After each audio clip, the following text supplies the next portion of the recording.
अभी हम सबसे कम उम्र के शिक्षित विद्वान प्रत्याशी के पास बैठे हैं। बताते चलें कि इतने कम उम्र में इतनी विद्वता हासिल करने वाली अगर कोई प्रत्याशी है तो वो है सदाफ रशीद।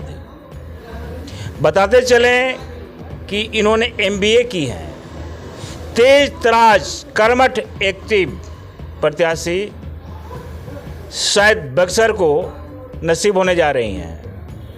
अब इनसे भी हम बातचीत करेंगे। कुछ जो परेशानी आ रही है बक्सर में, जो देखने को मिल रही है, उनसे भी हम जानेंगे। परेशानी के मामला में बात करें तो सबसे बड़ा मुद्दा है कि बक्सर एक ऐतिहासिक जगह है जहां कभी श्री रामचंद्र जी पधारे थे। यानी भारत के मानचित्र पर अलग पहचान बनाने वाला ये हमारा बक्सर है।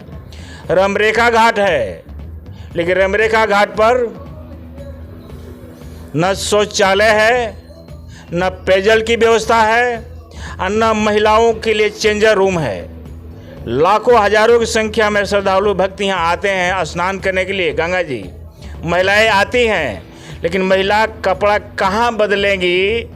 कोई रूम नहीं बना है, कोई चेंजर रूम नहीं है। बड़ा सवाल है। आगे हम बात करें तो बक्सर में जो कचरा का अंबार देखी जा रही है, कोई डंपिंग की व्यवस्था नहीं है जहां कचरा उठा करके रखा जाए। यानी सभी परेशानियों से बक्सर जूझ रहा है। जो जनमानस हैं, कभी डेंगू के परेशानी से, कभी कचरा के परेशानी से। ये भी बताते चलें कि कचरा जो है 100 बीमारी की माँ होती है, 100 बीमारी की जननी होती है। ये सौगात मिला है बक्सर का। क्यों? कि सही ईमानदार छवि के कोई प्रत्याशी नहीं मिले हैं। तो ये महज संजोग कहा जाएगा कि बक्सर नगर को एक कर्मठ MBA की छात्रा, कम उम्र के प्रत्याशी बक्सर को नसीब होने जा रही हैं। मैं उनसे बात करूंगा आज, क्या कुछ कह रही हैं, जहन में क्या चल रही है, कौन सी बात तैर रही है। और इतने विद्वान हैं, इतना विद्वान होने का जो ये लाभ क्या बक्सर वासियों को मिलेगा? आपका बुद्धि विचार जो पढ़ाई है क्या इस्तेमाल करेंगी आप? तमाम सवालों के साथ हम बात करते हैं वैसे प्रत्याशी से जो कम उम्र की हैं और सबसे विद्वान है अभी तक का जो देखे हैं। मैडम, PM तक में तो आपका पहले स्वागत है। जी जी, बहुत बहुत शुक्रिया आपका। बड़े ही मान सम्मान शोहरत के साथ आदरपूर्वक आपकी नाम ली जा रही है, चूँकि आप कम उम्र के प्रत्याशी हैं और सबसे पढ़ी लिखी विद्वान प्रत्याशी हैं। क्या लगता है कि आपका विद्वता और ये जो आप MBA की हैं, इस सब का जो ये बक्सर का जो रहने वाले हैं, जो निवास करने वाले हैं, उनको इसका लाभ मिल पाएगा? हाँ, ज़रूर मिल पाएगा, क्योंकि हम जितने भी जनसंख्या बयान कर रहे हैं, जनसंख में जा रहे हैं, तो सबका काफ़ी पॉजिटिव रिस्पांस मिल रहा है। मतलब बहुत अच्छे से पब्लिक रिस्पांस दे रही है, पॉजिटिव। और पब्लिक, सबसे बड़ी बात है, पब्लिक ये फेवर भी कि पहली बार है कि जनता की सरकार होगी, पब्लिक पोलिंग है, इसलिए पब्लिक इस चीज़ के लिए बहुत खुश है और पॉजिटिव रिस्पांस है। और हमको लग रहा है कि आई एम श्योर, 100% श्योरिटी है। मैडम, मेरा अगला सवाल होगा कि आप एज ए महिला हैं और नारी मर्यादा, महिला को सम्मान करना हम लोग भी सीखे हैं। यहाँ बक्सर में रमरेखा घाट है, कुछ ही दूरी पर। वहाँ महिलाओं के जो चेंजर रूम होती है, जिसमें कपड़ा महिलाएं बदलती है स्नान करने के बाद, वो यहाँ नहीं है। कोई शौचालय नहीं है, ना कोई पेयजल की व्यवस्था है। जबकि सरकार राग अलापते चली आई है कि हर जगह हम शौचालय बनाएंगे, स्वच्छ पेयजल की व्यवस्था करेंगे, जिससे लोग गाला तर करें। ये तमाम चीज़ का अभाव दंश झेल रहा है आपका रमरेखा घाट। क्या आपको लगता है कि जनता जीत की सेहरा आपके सर बांध देती है, तो क्या इसका आप निवारण कर पाएंगी? जनता अगर जीत की सेहरा मेरे सर बांधती है तो मैं ज़रूर ये करूँगी। चेंजिंग रूम करूँगी, वॉशरूम करूँगी, पे एंड यूज़ टॉयलेट करूँगी, क्लीन सिटी, जहाँ डंपिंग हो, कचरा डंपिंग यार्ड हो, वहाँ पर क्लीन सिटी जैसे हर शहरों में रहता है, अन्य शहरों में रहता है, वो हम बक्सर में भी करेंगे। यहाँ कचरा जो कहीं कहीं दिखाई देता है, आप भी कहीं जाती होंगी अपना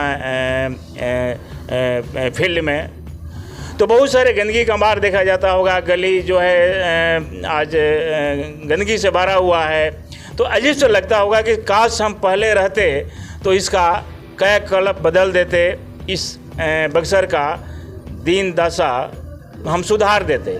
तो क्या ऐसा मन में लगता है कि शायद पहले चांस मिलता तो हम इसका बक्सर को चकाचक बना देते? जी, जब देखे हम बक्सर का ये कंडीशन है तभी मेरा मतलब इंटेंशन था कि तभी इसलिए मैं ये फील्ड में उतरी हूँ। और हाँ, ज़रूर हम चेंज करना चाहेंगे और करेंगे ही कहीं ना कहीं। सदाफ रशीद जी, और हम जानना चाहेंगे कि बहुत सारी शिकायतें मिलती हैं कि मैडम देखिए यहाँ नली में इतना दिनों से जाम है, पेयजल नहीं है, जगह जगह कहीं शौचालय नहीं है, टॉयलेट नहीं है। जो दूर दराज के लोग आते हैं, बक्सर ये धर्म की नगरी है। हमारे नरेंद्र मोदी भी बता चुके हैं कि मिनी काशी बनेगा। इस काशी नगरी पर कहीं बीच में टॉयलेट वगैरह का कम देखा जा रहा है। क्या लगता है कि आप जीतने के बाद ये सब कर पाएंगी? ज़रूर कर पाएंगे। आप जैसे कहे कि बक्सर विश्वामित्र की धरती रह चुकी है, अभी भी है वो बक्सर का। देखिए यहाँ पर प्रॉब्लम क्या हो रहा है ना, यहाँ जो मीन्स जहाँ पर ये चीज़ कट ऑफ होना चाहिए वहाँ नहीं है। जितने मैनेजरियल लेवल है, जहाँ से ये अथॉरिटी सैंक्शन हो के अप्रूवल हो के आता पब्लिक के फोन पे, पब्लिक के हाथ पे, वो चीज़ आया ही नहीं है। इवन गरीबों लोग को 10,000 करके हम लोग के गवर्नमेंट ने दिया है, वो भी उससे इन रिटर्न बैक ले लिया जा रहा है। अभी कुछ ही हाल ही के दिनों में जो नगर परिषद है उसमें कुछ डस्टबिन का इधर उधर हेरा फेरी के मामले सामने आया था। इसको किस रूप में देखती हैं आप? ये तो एकदम सरकास्टिक है फर्स्ट ऑफ ऑल। सेकंड तो देखिए ये जो है कि मतलब कोई भी चीज़ प्रॉपर वे में है ही नहीं। ये जो सिस्टम ही है ना, पूरा सिस्टम ही करप्ट है। तो इसलिए सिस्टम देखिए पब्लिक को वो आवाज़ मिल रही नहीं है जो पब्लिक अपनी बात को सामने रख सके। वाह, बहुत बड़ी बात बता रही हैं कि आज पब्लिक भी डर रही है कि हम फरियाद लगाएं तो किसके यहाँ लगाएं। कोई सुनने वाले नहीं है, कोई समझने वाले नहीं है, कोई एक्शन लेने वाले नहीं है। पब्लिक भी अपने आप को ठगा ठगा सा महसूस कर रहा है कि जिसको हम बनाए हैं वो शायद हमारी बात उन तक नहीं पहुंच पाती है। इनके पहुंच भी जाती है तो कार्रवाई नहीं होती है। ये बहुत बड़ी सवाल है यहाँ, जबकि आज तक कोई ऐसे प्रत्याशी नहीं बताए हैं कि इसे भी हम डिलीट करेंगे, इसे भी रिमूव करेंगे और नया आदर्श समाज के निर्माण करेंगे बक्सर में।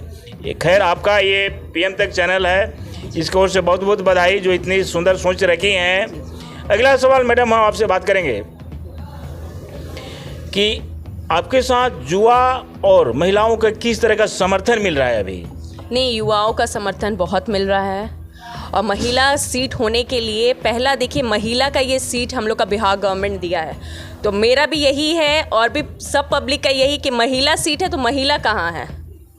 सबसे पहला क्वेश्चन हम कहीं पर भी फील्ड में जा रहे कि महिला सीट है तो महिला कहाँ है, महिला आए महिला मांगे, ये आ रहा है। तो इस वजह से हम जहाँ जा रहे हैं फील्ड में हैं तो हमको काफ़ी अच्छा रिस्पांस मिल रहा है। अच्छा मैडम, आप खुद घर में जाती हैं, जी। दुख दर्द काफ़ी नज़दीक से देखती हैं, यानी ऐसा लगता है कि जितने लोग लाचार हैं, गरीब हैं, बेसहारा हैं, उनके दिल के आप करीब हैं। तो ऐसा कभी कभी भावना जगता होगा कि शायद इनको हम किस तरह का मदद करें। मैडम हमें ये चाहिए, मैडम हम इस परेशानी से जूझ रहे हैं, आपके खेत खलिहान में यानी नगर परिषद में हम हैं, तो हमारा ये अभी तक नहीं कुछ हुआ। तो क्या आप जीत जाती हैं तो सपना साकार कर पाएंगे बक्सर वासियों को? देखिए, फर्स्ट ऑफ ऑल जो आप क्वेश्चन हमसे अराइज किए कि आप घर जाती हैं तो सबका इमोशन रहता है, कैसा आपके साथ जुड़ता है, तो कहीं ना कहीं ये इमोशन जुड़ा है, तभी हम आज इस स्टेज पे खड़े हैं। आज हम चेयरमैन के लिए लड़ रहे हैं। तो देखिए हम ये तो नहीं अप्रूवल दे सकते कि हम बिना कुछ ऑथराइजेशन के हम आपका ये कर देंगे, हम वो कर देंगे। तो कुछ ऑथोरिटी मेरे को चाहिए कि हम अपने पब्लिक, जितने भी मेरे पब्लिक डिमांड है, जो मतलब नेसेसिटी डिमांड्स हैं पब्लिक के, वो फुलफ़िल करें। मैडम, खुदा भी आपको बड़े ही खूबसूरत से नवाजे हैं, अच्छी पढ़ाई भी की आपने, MBA भी की हैं। जी। मार्ग में बहुत सारे नौकरी सर्विस भी मिलने वाला था, अप्लाई करते तो मिल सकता था। आपने ये राजनीति में कदम क्यों रखी? ये बात कहाँ से आई थी? जहन में बात कैसे चल रही थी ये?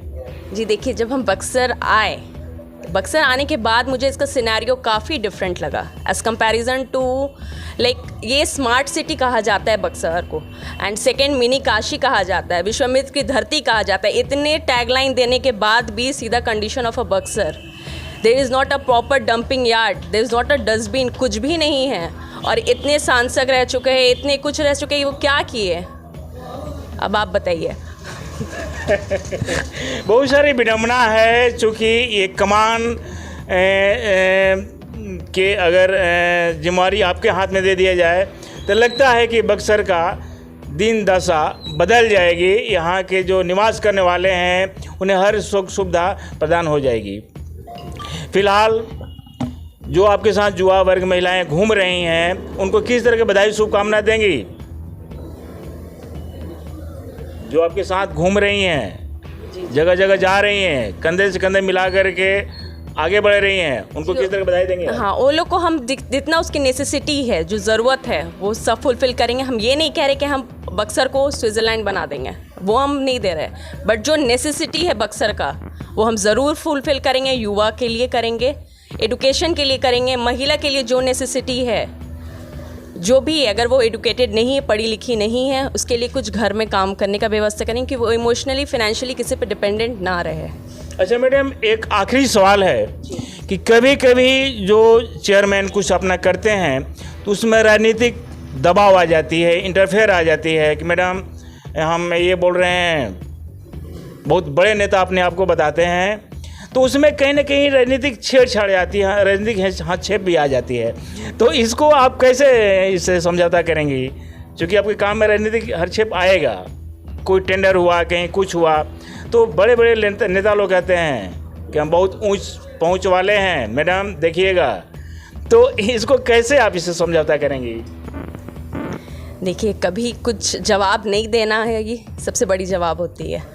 अब हम उसके अगेंस्ट भी नहीं जा सकते हैं, उसके फॉर भी नहीं जा सकते हैं, तो फिर लाइक जो मतलब अकॉर्डिंग टू सिचुएशन रहेगा जी। वो जी, तो अभी आप सुन रहे थे सदाब फरीद से, जिनमें विद्वता झलकती है, गंभीरता है और बड़ी ही बेबाकी से अपना बात रख रही हैं पीएम तक चैनल पर। कम उम्र की प्रत्याशी और सबसे विद्वान, पढ़ी लिखी जानकार, अगर ऐसे प्रत्याशी को बक्सर की कमान दे दिया जाए तो लगता है कि बक्सर का दिन दशा कायाकल्प जरूर बदलेगी। ये मैं नहीं कहता हूँ, ये विद्वता बता रही है, यहाँ की जनता बता रही है। तो इस तरह के खबरों के साथ आप बने रहें। पीएम तक के लिए मैं हूँ रामराज सिंह, बक्सर।